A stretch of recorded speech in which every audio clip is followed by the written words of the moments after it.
인터넷으로 학점은행제 검색할 때 항상 보이는 내용 중 하나가 바로 산업기사, 기사 응시 자격을 맞추는 것이죠. 산업기사는 41학점으로 받아서 시험을 본다. 기사는 106학점 받아서 시험을 본다. 이런 이야기 많이 들어보셨을 겁니다. 오늘 주제도 이걸 좀 더 자세하게 이야기하는 것이라고 보면 될 것 같은데요. 기존의 학력사항, 실무 경력으로 응시 자격 만드는데 이거를 왜 학점은행제 보유 학점으로 만드는 걸까? 이 질문에 대한 답을 지금부터 자세하게 알아보도록 하겠습니다. 산업기사는 학점은행제로 41학점, 기사는 학점은행제로 106학점. 이 내용이 워낙 많다 보니까 학점은행제는 학점만 모으면 되니까 편하겠지 라고 할 수 있는데, 이거를 이제 본격적으로 시작한다 했을 때 국가기술 자격증 응시 자격의 디테일을 조금 더 알아보시면 왜 학점은행제가 더 유리한지 알 수 있을 거라고 생각을 합니다. 저희가 학점은행제나 기사 응시 자격을 조금 더 자세하게 살펴보면요, 단순히 2년제 졸업, 경력 2년 이상 이렇게 맞추시는 게 아니라 내가 응시하고자 하는 자격증 시험과 관련 있는 학력 및 경력 사항으로 인정을 받아 주셔야 합니다. 물론 이게 동일 및 유사 전공 인정 범위가 워낙 넓다 보니까 어지간하면 인정을 해주는데 이거는 누가 봐도 다른 전공이다 하면은 그때는 학력사항이나 경력사항이 있어도 자격증 시험을 볼 수가 없는데요. 여기서 알 수 있는 학점은행제로 응시 자격을 만드는 합리적인 이유 중 하나, 학점은행제 전공은 원서 접수를 통해서 결정하는 게 아니라 내가 원하는 전공을 선택하고 등록하는 것으로 진행되기 때문입니다. 이게 왜 중요한 것이냐? 대학교는 어떤 전공으로 지원할 것인지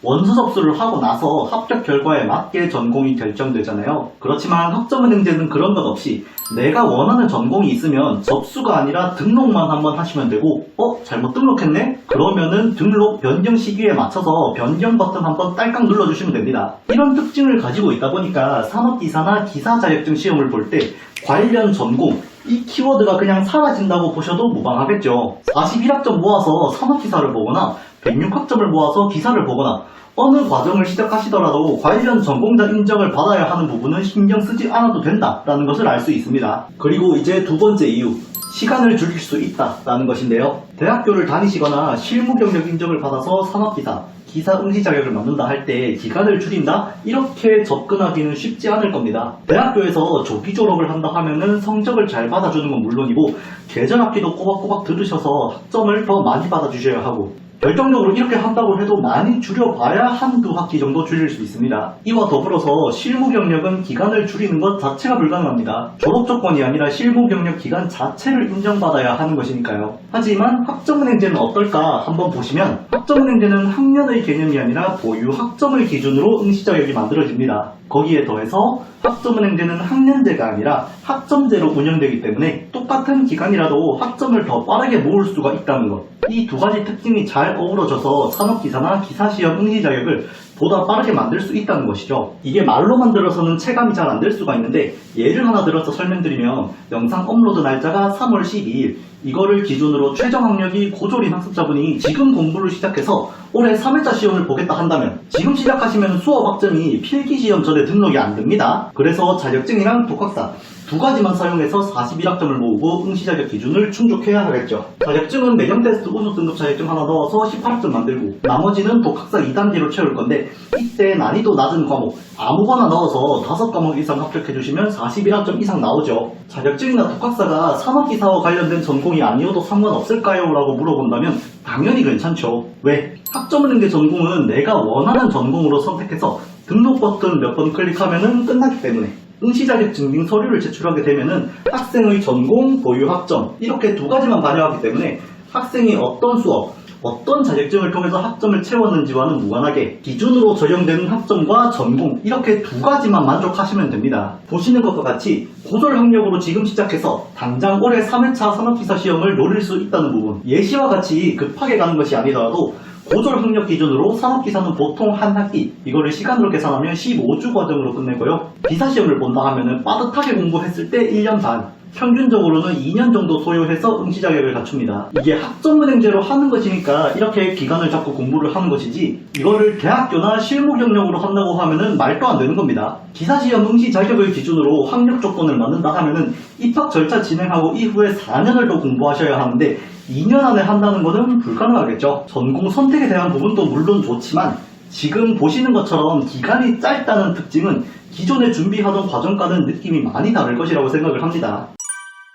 마지막으로 이제 학점은행제를 선택하는 합리적인 이유. 학점은행제는 진입장벽이 아예 없습니다. 학습자님께서 저 학점은행제 하고 싶어요 라고 한다면 당장 오늘 저녁에 계획만 찾아보고 수업을 신청해도 상관이 없어요. 학점은행제라는 교육제도 자체가 남녀노소 누구나 쉽게 편리하게 학위를 받을 수 있게끔 만든 제도입니다. 이런 특징이 있다 보니까 진입장벽이 낮은 것은 물론 내가 이미 학력사항이 있지만 전공이 달라서 시험 응시가 불가능하다, 이런 고민을 하고 계신 분들, 이거를 대학교 기준에서 바라보면은 편입 이후에 졸업을 해야 하는데 학점은행제는 타전공 학위 취득 제도라고 해서 전공 학점만 조금 더 채워두시면 학위를 받을 수가 있어요. 어떤 상황에서든 학점은행제를 기준으로 맞추고 공부를 하시면 진입장벽 없이 누구나 쉽게 학점을 받고 필요하시면은 학력 기준까지 맞출 수 있으니까 이 부분 또한 대학 졸업 또는 실무 경력으로 응시 자격을 맞추는 것보다는 훨씬 더 편리하다는 것을 알 수 있습니다. 지금 내용들 보시면 아시겠지만 내가 뭐 산업기사나 기사 응시 자격이 안 되는데 이걸 갖추고 싶다라고 했을 때 대학교 또는 실무 경력으로 맞추는 것과 학점은행제를 통해서 맞추는 것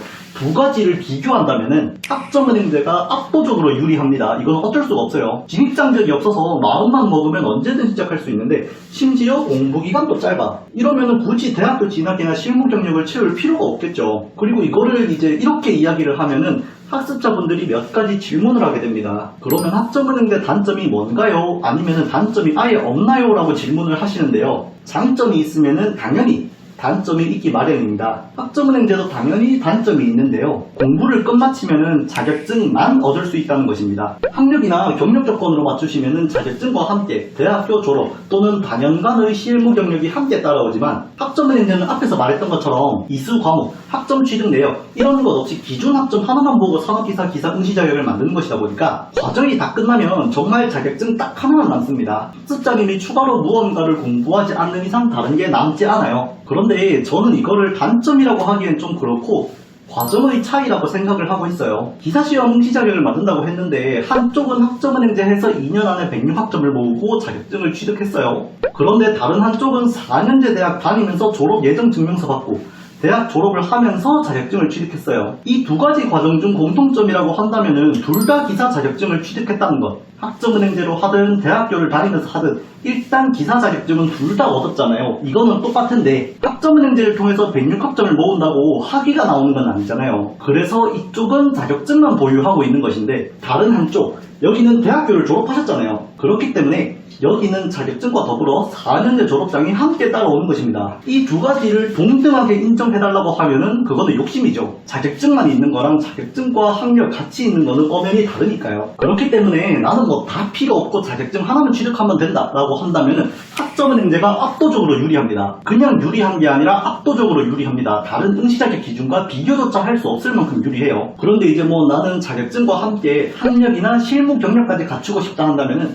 학점은행제뿐만 아니라 대학교 진학 또는 실무 경력 쌓기에 필요한 취업 준비를 함께 알아보고 학점은행제 안에서 더 많은 걸 얻고 싶다 한다면은 학점은행제 106학점만 맞추고 끝내는 게 아니라 학위 취득에 필요한 학점까지 더 이수해 주시고 학위 취득 조건까지 맞추는 형식으로 공부를 더 많이 해야겠죠. 마지막으로 학점은행제를 선택하거나 또는 대학 및 경력 쌓는 것을 선택하거나 두 가지 과정의 차이를 이해하고 어떤 것을 선택할 건지에 대해서는 학습자분들이 선택하는 것이 정답입니다. 내가 자격증만 따고 싶다 한다면 그때는 학점은행제, 그게 아니라 나는 학력이나 실무 경력도 필요하다 하면은 대학교 진학 및 취업하는 것까지 같이 알아보고 둘 중 하나를 결정하기, 이런 식으로 말입니다. 과정의 끝에 도달했을 때 얻는 것은 확연히 다른 만큼 신중하게 고민하고 결정해서 공부 시작하길 바랄게요. 이렇게 해서 오늘 제가 준비한 내용은 모두 설명해 드렸는데요. 추가로 궁금하신 부분이 있다면 댓글 남겨주세요. 확인해서 답변해 드리겠습니다. 시청해 주셔서 감사합니다. 저는 지금까지 기름진 학점은행제 안선생이었습니다.